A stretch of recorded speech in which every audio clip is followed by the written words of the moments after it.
What is up, everybody? Today's video, I got some goodies, and if you guys haven't seen, you probably noticed the car behind me looks insane. It is so bright, and we finally finished it. How should I say we finished it? Anyways, we finally finished painting the car so it's one color. It was Bruised Banana. It was multiple colors, you guys probably remember, but now we plasti dipped the whole car. Check out the last video for that because it took forever, but it looks pretty damn cool now. But what I do have for it, you probably notice the stance. So we put the wide body fenders on there, and we still have the stock AP1 S2000 wheels on there. So we got to do something about that because it looks pretty ridiculous. Like they're way sunken in. Same with the back, like they're sunken in ridiculously. So I got something in store for you guys. I'm gonna show you, we'll test fit them, and I wanna get your guys' opinion on what you guys think. Okay, so again, your opinion, and I just cannot stress how much I like this. It's so ridiculous and so bright. And yeah, if you guys haven't seen the whole process of doing this, check it out on the last video. I'll link it above in the description, but yeah, so these AP1 wheels, like you cannot see them, like they're sunken in. So we have a lot more gap or clearance here to be able to run more meat on the front, since we're gonna use this for track purposes. Same on the back, like you can't even see the tire. It is just like, it looks like it's tubbed or something. So, like I said, I got a solution for that. I went and picked up these, which I will show you here. So we have these Enkei RPF1s. They are 17 inches by 10 inches wide and plus 38. So it's a pretty wide wheel, 10 inches wide for a little tiny car. So we're gonna have a ton of grip. They did come with these Federal tires on there. There's not a whole lot of life left on them, but should be able to maybe squeak a track day or possibly two out of them. Again, they're pretty much at the end of their life, but I'm gonna use them for what they're worth. But let's go ahead and just pop those on real quick. I wanna see what it looks like with them on, and we'll go from there. But let's see how it fits up on our wide body S2000 right now.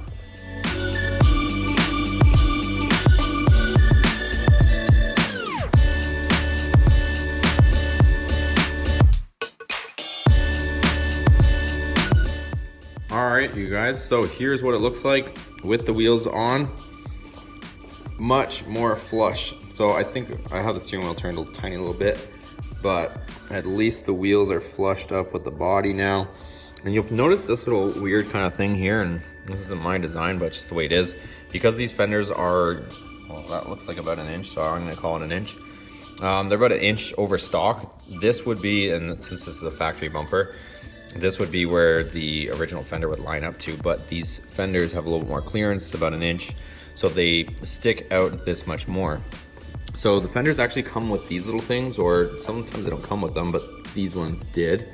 And these are extensions, so they're just this kind of gimmick to continue the body line down. So I think the bumper is supposed to sit in like that, but yeah, that's supposed to look like that to just carry the body line down and through. So I do have to get some double-sided tape because they didn't come with it and they were used before, so I still have to go to the store to get that. But just so you guys know, that will go there and the wheels will sit underneath. So also, you can probably see the wheels sitting straight up and down. And for tire wear and normal driving, that would be fine, but since we're gonna be pretty well tracking this thing, more camber is actually going to increase the handling. So when we lower this car, naturally the suspension should give it more camber, but even still, once we get the alignment, we'll end up incorporating some camber in there. So it should fit pretty good underneath. I'm hoping anyways, but we'll find out soon enough, and I'll show you the back. Back definitely has no issues. Again, we'll end up putting some camber on this, or it will naturally once we lower the car. But this is where we're at now. So you can see it's a much more aggressive stance. Like you can actually see the wheels out the back of the vehicle, rather than before we saw, like, you couldn't even see them. They were just sunken way in. So, and same deal with this side. So you can see, actually this wheel has a little bit more camber, whether that was done on purpose or not, but it seems like this one has a bit more. So once we lower it, we'll get a better alignment on it, but you can tell that the wheels fit pretty good. I mean, they're flush with the body, which is what we wanted. And this is a pretty cool look here too. Like, see how you can see the tire tread, or there's not much tread left on these tires, but you can see the back of the tire. I think that's a pretty cool look. when we had the stock wheels on there and it was sunk way in, it looked pretty lame. But once we drop that down, lower the whole car, it's gonna look pretty good. So I'm sure you guys can guess what the next mod will be. Again, same thing here. We're gonna put that little extension on, and that's pretty much it. Oh, one more thing. I did end up doing the badge. So I mentioned in the last video I wanted to do it, and I actually did it on this one. So took it off, plasti dipped it black. I think it looks pretty cool. So that matches the back one now. And I'll show you guys that one. I actually like this one. This one's way bigger, and I know this is small details. It might be boring, but it's making it a lot cooler looking. So everything's matched up. Only thing I'm missing right now, exterior wise, I would say, is this trim piece. I still got to get one.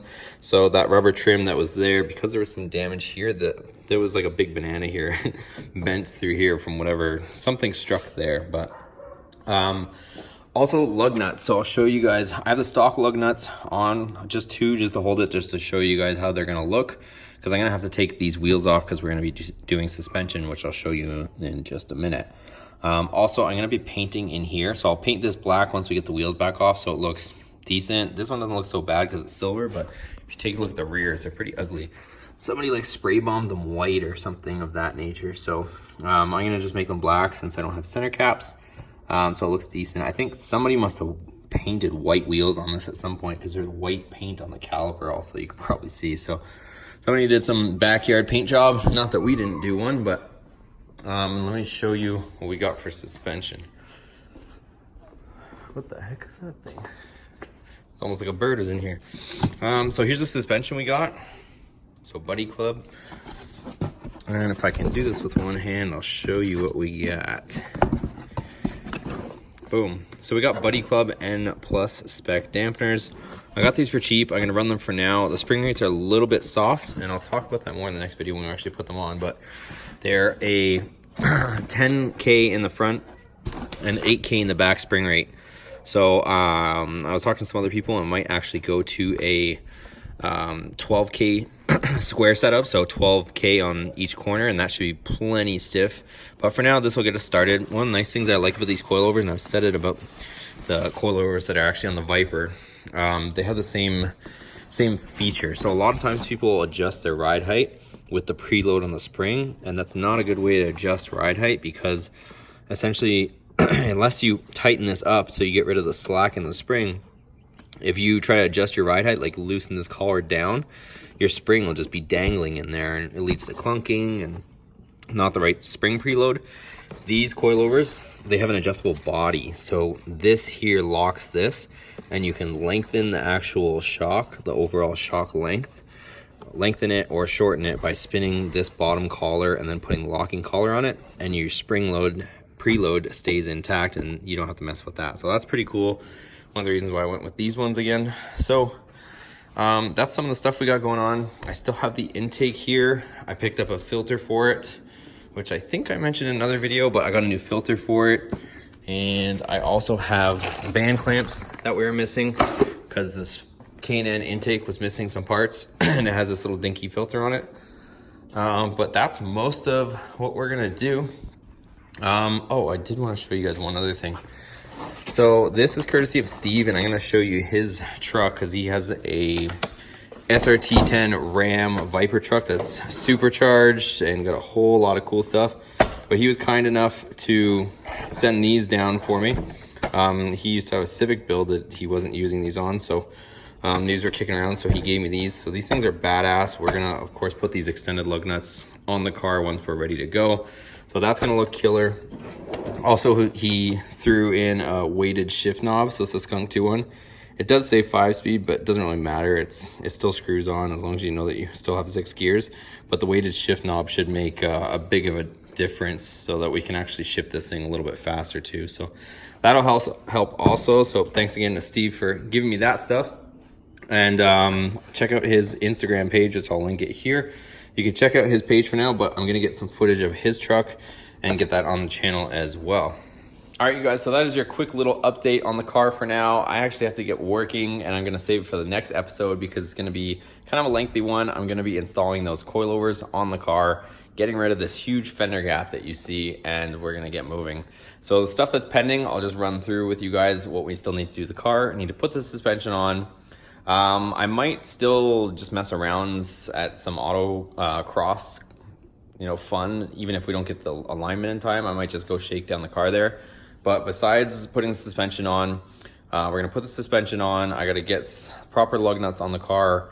What else? I also want to still do a valve adjustment. So I have the tools, which I'll show you here for the valve adjustment. I've got this special tool here, which I'll show you more in the next video, or in the video where we do that. And I also have feeler gauges. So I got a bunch of that stuff too. So we're gonna be doing a valve adjustment, make sure everything is good. You guys probably saw if you've been following along for a while that we put new injectors in, or new to me injectors, known working ones. Still didn't fix the misfire. It's got new plugs in it. So I'm thinking the valves are gonna be a little bit tight, which is what happens on these cars when you go a little bit without a valve adjustment. So we're gonna go ahead and do a valve adjustment. I gotta change the oil. I've already checked the transmission fluid because when I had that out, it was still good and clean. And I also have checked the diff fluid, and then we should be ready to rock. So I'm gonna try and just swing through all this stuff this week so that the car is ready to go. We can go have some fun. So that's the plan. I'm gonna get to work, but stay tuned for the next video where we throw in the suspension, and we'll just keep plugging along here. Thanks again for watching, guys. If you liked it, give it a thumbs up. See you on the next video. Take care.